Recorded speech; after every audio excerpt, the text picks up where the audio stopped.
আসসালামু আলাইকুম। New commerce কোচিংয়ের পক্ষ থেকে আমি নাজমুল হাসান শরীফ সবাইকে জানাই আন্তরিক শুভেচ্ছা এবং অভিনন্দন। নিউ কমার্স কোচিংয়ের ধারাবাহিক প্রক্রিয়ার আজকে আলোচনার বিষয় হচ্ছে নবম এবং দশম শ্রেণীর হিসাব বিজ্ঞান বইয়ের চতুর্থ অধ্যায়টির নাম হচ্ছে মূলধন এবং মুনাফা জাতীয় লেনদেন। তো আজকে তার দ্বিতীয় পর্ব। তো প্রথম পর্বে আমরা এই অধ্যায়ের গুরুত্বপূর্ণ বিষয় নিয়ে আলোচনা করছি, কিভাবে মূলধন জাতীয় লেনদেন এবং মুনাফা জাতীয় লেনদেন চিনবা। তো আজকের পর্বে আমরা তোমাদের বইয়ের একটা তালিকা নিয়ে আলোচনা করব। এই তালিকার ভিতরে অনেকগুলো এন্ট্রি আছে, কোন এন্ট্রিটা মূলধন জাতীয় লেনদেন এবং কোন এন্ট্রিটা মুনাফা জাতীয় লেনদেন, এইটা নিয়ে আমরা আজকে কি করব, আলোচনা করব। তো আমি প্রথম পর্বে তোমাদেরকে মূলধন জাতীয় লেনদেন এবং মুনাফা জাতীয় লেনদেন চিনার জন্য দুইটা সংজ্ঞা লিখে দিছিলাম খুব সহজে। তো সেই সংজ্ঞাটা আমি আবারও বলতেছি তোমাদেরকে, একটু লক্ষ্য করো। মূলধন জাতীয় লেনদেন, যেই লেনদেনটা প্রতিষ্ঠানে অনিয়মিত হবে, মানে যেই লেনদেনটা প্রতিষ্ঠানে সবসময় কি হবে না, সংগঠিত হবে না, এমন লেনদেনকে মূলধন জাতীয় লেনদেন বলে। সম্পদ এবং দায় সবসময় মূলধন জাতীয় লেনদেন হয়। যেই লেনদেনটা প্রতিষ্ঠানে নিয়মিত সংগঠিত হবে ওই লেনদেনটাকে মুনাফা জাতীয় লেনদেন বলে। সকল আয় এবং সকল ব্যয় সবসময় মুনাফা জাতীয় লেনদেন হয়। তো এখন আমি তোমাদেরকে কোন এন্ট্রিটা মূলধন জাতীয় লেনদেন এবং কোন এন্ট্রিটা মুনাফা জাতীয় লেনদেন কেন হলো এটার বিস্তারিত আলোচনা করব। তাহলে চলো শুরু করা যাক। তবে বুঝতে হলে তোমাকে সম্পূর্ণ ভিডিওটা কি করতে হবে, দেখতে হবে। তাহলে দেখো, আমি প্রথমে এই জায়গায় লিখছি মূলধন। এই মূলধনটা এটা কি মূলধন জাতীয় লেনদেন নাকি মুনাফা জাতীয় লেনদেন? আমি তোমাদেরকে বলি যে যখন তুমি কোনো একটা এন্ট্রি দেখবা, ওই এন্ট্রিটা চিন্তা করবা এটা কি নিয়মিত নাকি অনিয়মিত। এই চিন্তা করার পর তারপরে তুমি নির্ধারণ করবা এটা কি মুনাফা জাতীয় লেনদেন নাকি মূলধন জাতীয় লেনদেন। এই চিন্তাটা করার পর যখন তুমি নির্ধারণ করে ফেলবা, তারপরের চিন্তা হলো যে এটা কি তোমার জন্য প্রাপ্তি নাকি প্রদান। এবার আসো, এই মূলধন এটা কি নিয়মিত নাকি অনিয়মিত। মূলধন মালিক প্রতিষ্ঠানে যা দেয় সেটাই মূলধন। এবার মালিক কিন্তু প্রতিষ্ঠানে সবসময় মূলধন দেয় না, মানে প্রতিদিন দেয় না, নিয়মিত দেয় না। মালিক মাঝে মধ্যে মূলধন দেয়। মনে করো আজকে দিছে, আগামী কোন দিন দিবে তার সময় কি থাকে না, উল্লেখ থাকে না। যেটার সময় উল্লেখ থাকে না এটাই হচ্ছে অনিয়মিত। তাহলে এই মূলধনটা এটা হচ্ছে একটা অনিয়মিত জিনিস, অনিয়মিত লেনদেন। আর যেটা অনিয়মিত এটা আমাদের জন্য কোন জাতীয় লেনদেন, মূলধন জাতীয় লেনদেন। এবার মালিক মূলধন দিছে, আমরা পাইছি টাকা, তাহলে এটা হচ্ছে মূলধন জাতীয় প্রাপ্তি। তাহলে দেখো আমি লিখছি মূলধন, মূলধন জাতীয় প্রাপ্তি। তারপরে জমি, দালান কোঠা, আসবাবপত্র, যন্ত্রপাতি বিক্রয়।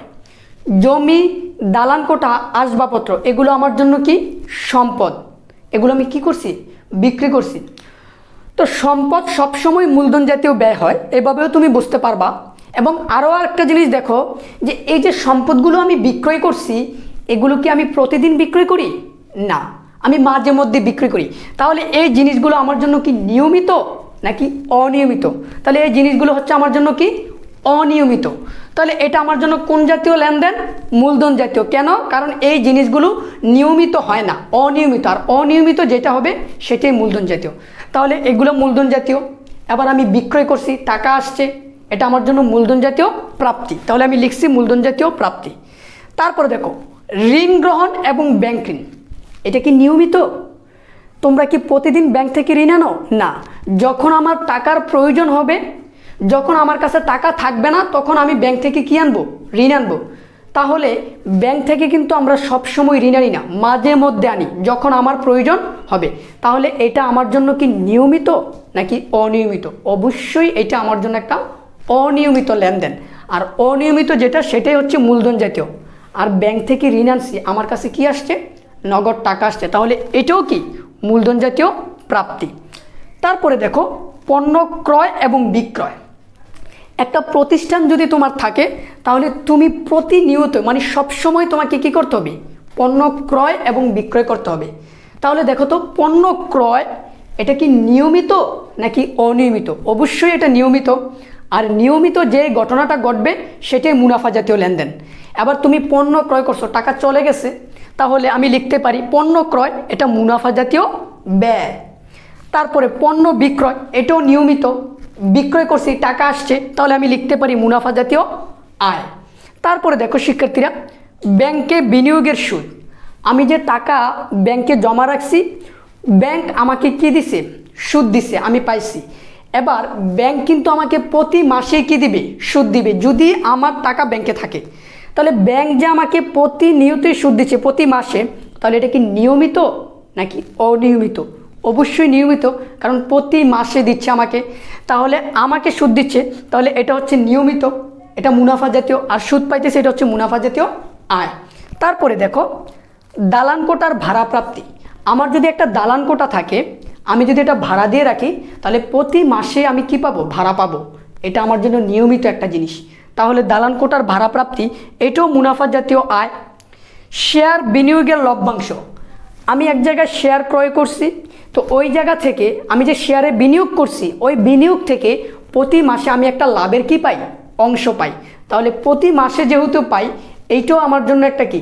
নিয়মিত ঘটনা, আর আমি পাইছি, এটা আমার জন্য মুনাফা জাতীয় আয়। সেবার বিনিময়ে কমিশন গ্রহণ, আমি কাউকে সেবা দিছি, সেবা দেওয়ার ফলে সে আমাকে কি দিছে? কমিশন দিছে। কমিশন মানে টাকা। তো আমি যদি প্রতিদিনই সেবা দেই, সব সময় সেবা দেই, তাহলে আমাকে সে কি দিবে? টাকা দিবে। তাহলে এটা কি নিয়মিত না? অবশ্যই নিয়মিত। তাহলে এটাও কি? মুনাফা জাতীয় আয়। আমি লিখে দিছি যে মুনাফা জাতীয় আয়। জমি ক্রয়, জমি এটা আমার জন্য একটা সম্পদ। আর জমি ক্রয়, এই জমি ক্রয় কি আমরা সবসময় করি? না, এটা আমরা মাঝে মধ্যে করি। মনে করো আমি আজকে একটা জমি ক্রয় করছি, বাট আগামী কোন দিন করব সেটা কিন্তু উল্লেখ নাই। মানে একটা নির্দিষ্ট সময় বলা নাই যে আমি 2 দিন পরে কিনবো বা 3 দিন পরে কিনবো। আজকে ক্রয় করছি, আগামী কোন দিন করব এটার সময় উল্লেখ নাই, যার কারণে এটা একটা অনিয়মিত ঘটনা। আর যেটা অনিয়মিত, এটা হচ্ছে মূলধন জাতীয় লেনদেন। অথবা তুমি এইভাবেও বুঝতে পারো, জমি একটা সম্পদ, সম্পদ তো সবসময় মূলধন জাতীয় ব্যয় হয়। তাহলে এই যে জমি ক্রয় করছি, এটা মূলধন জাতীয় ব্যয়। এবার আসো, জমি ক্রয়ের রেজিস্ট্রেশন ব্যয়, এটা কি? তো একটা লাইন আমি এই জায়গায় লিখে রাখছি, এটা এখনই আমি বলে দিচ্ছি যে কোনো স্থায়ী সম্পদ ক্রয়ের সাথে যদি কোনো অতিরিক্ত খরচ জড়িত থাকে, তাহলে ওই খরচটাকে খরচ নামে না ধরে তুমি সম্পদ নামে ধরবা। তাহলে এই যে জমি ক্রয়ের রেজিস্ট্রেশন ব্যয়, আমি জমি ক্রয় করছি, এটার একটা রেজিস্ট্রেশন, এটা একটা অতিরিক্ত খরচ। তাহলে এই খরচটাকে খরচ নামে না ধরে তোমাকে সম্পদ নামে ধরতে হবে। তাহলে এই যে জমি ক্রয়ের রেজিস্ট্রেশন ব্যয়, এইটাও আমার জন্য মূলধন জাতীয় ব্যয়। কারণ আমি তো আর জমি ক্রয়ের রেজিস্ট্রেশন, মানে রেজিস্ট্রেশন তো আর আমি প্রতিদিন করব না, আমি যখন জমি কিনবো তখনই রেজিস্ট্রেশন করব। তাহলে এটা কি নিয়মিত নাকি অনিয়মিত? অবশ্যই অনিয়মিত। তাহলে এইটাও আমার জন্য কি? মূলধন জাতীয় ব্যয়। তারপরে দেখো যন্ত্রপাতি ক্রয়, অবশ্যই মূলধন জাতীয় ব্যয়। আমি লিখে দিছি যন্ত্রপাতি ক্রয় মূলধন জাতীয় ব্যয়, কারণ এটাও একটা কি? অনিয়মিত ঘটনা। যন্ত্রপাতি আমরা প্রতিদিন ক্রয় করি না। যন্ত্রপাতি ক্রয়ের পরিবহন খরচ, অবশ্যই তোমরা বুঝে গেছো যে স্থায়ী সম্পদের সাথে অতিরিক্ত খরচ থাকলে ওই খরচটাকে আমরা কী নামে ধরবো? সম্পদ নামে ধরবো। কারণ আমি যন্ত্রপাতি যেই দিন ক্রয় করব, পরিবহন কিন্তু ওই দিনে করব। তাহলে যন্ত্রপাতি ক্রয়ের পরিবহন খরচ, এইটাও আমার জন্য কি? মূলধন জাতীয় ব্যয়। তারপরে দালান কোটা নির্মাণ, এটা আমার জন্য কি? মূলধন জাতীয় ব্যয়। কেন? কারণ আমরা কিন্তু প্রতিদিন দালান কোটা নির্মাণ করব না, আমি মাঝে মধ্যে দালান কোটা নির্মাণ করব। আর দালান কোটা আমার জন্য একটা সম্পদ, এটা নির্মাণ করতে কি চলে গেছে? টাকা চলে গেছে। তাহলে এটাও আমার জন্য একটা কি? মূলধন জাতীয় ব্যয়। তারপরে দেখো নতুন পণ্যের গবেষণা ব্যয়, আমি প্রথম পর্বে একটা জিনিস আলোচনা করছি, সেটা হচ্ছে বিলম্বিত মুনাফা জাতীয় ব্যয়ের এন্ট্রি 3টা। মানে বিলম্বিত মুনাফা জাতীয় ব্যয় 3টা জিনিস নিয়ে হয়। একটা হচ্ছে বিলম্বিত বিজ্ঞাপন, একটা হচ্ছে নতুন পণ্যের গবেষণা ব্যয়, আরেকটা হচ্ছে ব্যবসা স্থানান্তর ব্যয়। দেখো এই 3টার মধ্যে একটা লাইনে জায়গা আছে নতুন পণ্যের গবেষণা ব্যয়, তাহলে এটা হচ্ছে বিলম্বিত মুনাফা জাতীয় ব্যয়। তারপরে দেখো যন্ত্রপাতির বড় ধরনের মেরামত, তো আমার যদি একটা যন্ত্রপাতি থাকে, এটা যদি বড় ধরনের মেরামত করতে হয়, তাহলে এটা কি হবে? তোমরা চিন্তা করো যে যন্ত্রপাতির বড় ধরনের মেরামত, এটা কি নিয়মিত হয়? প্রতিদিন হয় না, এটা মাঝে মধ্যে হয়। তাহলে যন্ত্রপাতির বড় ধরনের মেরামত, এটা আমার জন্য মূলধন জাতীয় ব্যয়। এই যে লিখে দিচ্ছি মূলধন জাতীয় ব্যয়। তারপরে বেতন ও মজুরি, এটা আমার জন্য কি? তো বেতন ও মজুরি এটা কি নিয়মিত নাকি অনিয়মিত? মনে করো তোমার যদি একটা প্রতিষ্ঠান থাকে আর ওই জায়গায় যদি কর্মী থাকে, তাহলে প্রতি মাসে তুমি তোমার ওই কর্মীদেরকে কি দিতে হবে? বেতন দিতে হবে। তাহলে প্রতি মাসে যে তুমি বেতন দিচ্ছ এটা কিন্তু একটা নিয়মিত জিনিস। তাহলে এটাও তোমার জন্য কি? মূলধন জাতীয় ব্যয়। তাহলে এই দিকটা হয়তোবা তোমরা বুঝতে পারছো। তাহলে এই দিকেও আমি আরও কয়েকটা এন্ট্রি লিখে দিছি, একটু লক্ষ্য করো এই পাশের এন্ট্রিগুলো। ঋণের সুদ প্রদান। আচ্ছা, আমি যদি ব্যাংক থেকে ঋণ আনি তাহলে আমাকে প্রতি মাসে কি দিতে হবে? সুদ দিতে হবে। তাহলে এটা কি নিয়মিত ঘটনা না? আর আমি যেহেতু সুদ দিছি, আমার কাছ থেকে চলে গেছে, তাহলে আমি লিখতে পারি মুনাফা জাতীয় ব্যয়। এবার আসো ঋণের সুদ প্রদানের পরে বাড়ি ভাড়া প্রদান। প্রতি মাসেই তুমি বাড়ি ভাড়া দিচ্ছ, তাহলে এটাও তোমার জন্য কি? মুনাফা জাতীয় ব্যয়। বিদ্যুৎ ও টেলিফোন বিল প্রদান, এটাও তুমি প্রতি মাসে দিচ্ছ, এটা নিয়মিত, এটাও মুনাফা জাতীয় ব্যয়। বিজ্ঞাপন খরচ, এটাও মুনাফা জাতীয় একটা ব্যয়, কারণ প্রতিনিয়তই হয়।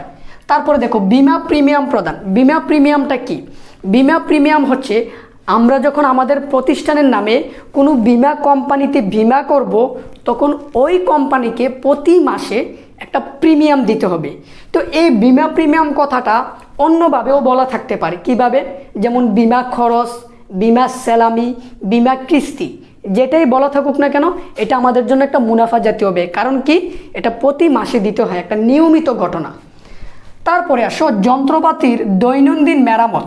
তো কোনো যন্ত্রপাতি যদি আমি দৈনন্দিন মেরামত করি, বইলেই তো দিছে দৈনন্দিন, মানে প্রতিনিয়ত যেটা হয়, তাহলে এটা কি নিয়মিত? আর এটা মুনাফা জাতীয় ব্যয়, কারণ মেরামত করছি, টাকা চলে গেছে। তারপরে দেখো এই জায়গায় বলছে যন্ত্রপাতির আসবাবপত্র দালান কোটার অবচয়।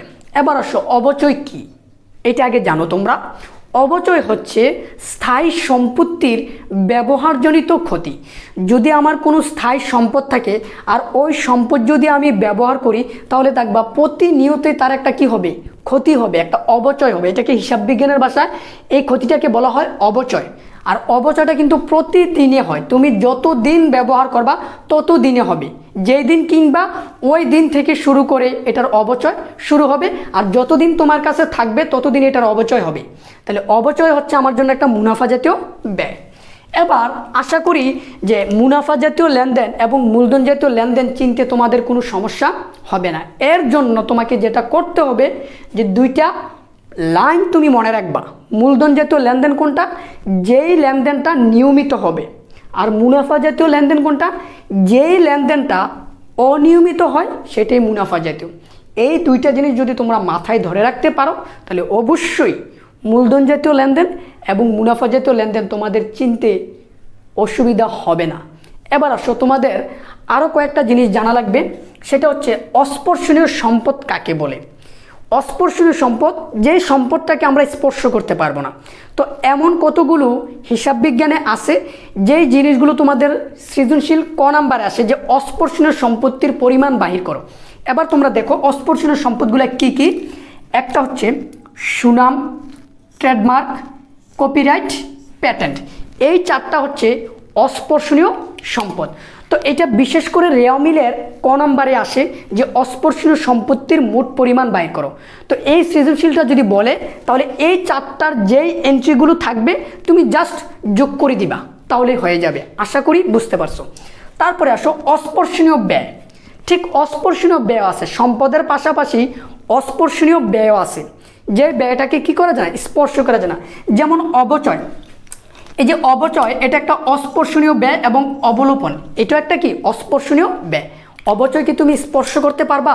তোমার যন্ত্রপাতির কতটুকু অবচয় হয়েছে, তোমার আসবাবপত্রের কতটুকু অবচয় হয়েছে, এটা কি স্পর্শ করা যাবে? না, অনুভব করা যাবে।